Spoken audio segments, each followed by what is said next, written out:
question today. That's right. And if you're not a fan of winter, chances are you are a fan of all the festivities. A man in Rincon is spreading holiday cheer by brightening his front yard. Love this. Our Michaela Romero takes a tour and finds out his reason for the season.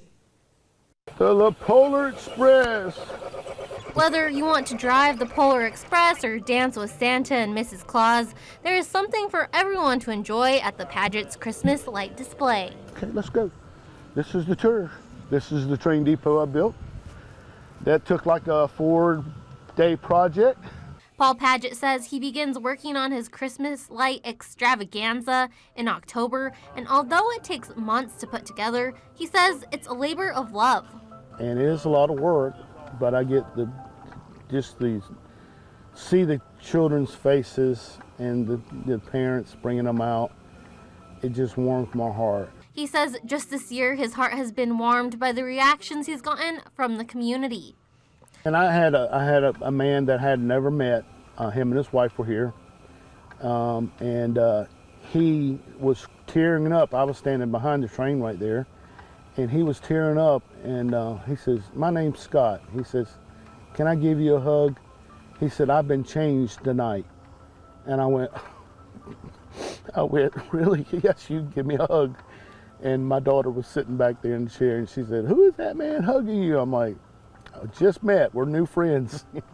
And that was a touching moment this year. Paget adds that he thinks connecting with others is so important, especially around the holidays. A lot of people don't know their neighbors. They don't get out. You know, they live in houses, and they don't socialize like they did in the past. He is grateful that he's gotten the chance to know his, which is why his light display is held in memory of his neighbor and friend Don Gatewood, who recently passed away. So the whole family was really touched by, a lot of sadness this year. And his wife, Miss Kim Gatewood, came down here and at the driveway first night, and we just bawled. She hugged my neck. She says, "You don't know how much this means to us." Mr. Paget says Mr. Gatewood was a great man.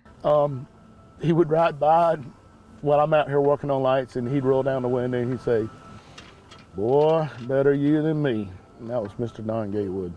Paul hopes to brighten people's lives like his neighbor Don brightened up his life. I mean, I just want everybody to be able to enjoy them, and that's what it's all about. From Rincon, Michaela Romero, WTOC.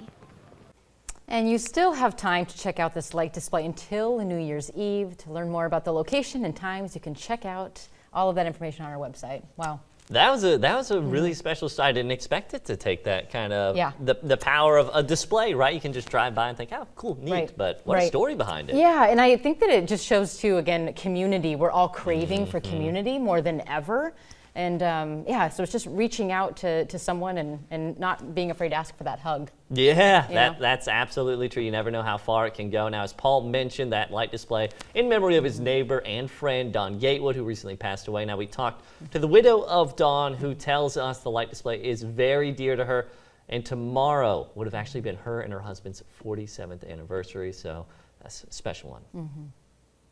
Well, the display's always been special to me because I've had several surgeries, and most of them happen at the end of the year around Christmas time, and it's always been a bright light in my day to go by Paul's and see the lights up and everything. And this year's extra special because with the passing of my husband and other things that we've had to deal with this past year.